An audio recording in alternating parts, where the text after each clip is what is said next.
बिस्मिल्लाहिर्रहमानिर्रहीम। अस्सलाम वालेकुम नाज़रीन, चैनल को सब्सक्राइब कर लें। ख़वातीन के लिए ब्रेस्ट टाइट करने के घरेलू नुस्खे। आज मैं आपको ब्रेस्ट टाइट करने के लिए जबरदस्त और आजमूदा घरेलू टोटके बताऊंगी, जिनके इस्तेमाल से आपके ब्रेस्ट टाइट हो जाएंगे। ब्रेस्ट को टाइट करने के नेचुरल टोटके ये हैं।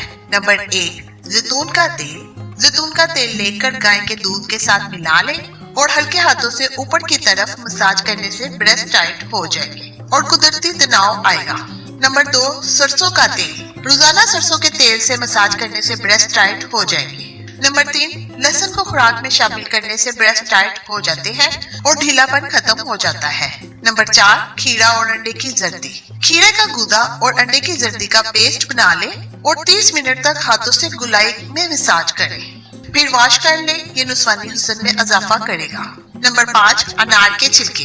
अनार के छिलकों का लेप बनाकर तमाम रात लगाएं और कपड़ा लपेट लें। सुबह उठकर धो लें। ऐसा करने से ब्रेस्ट में सख्ती आएगी।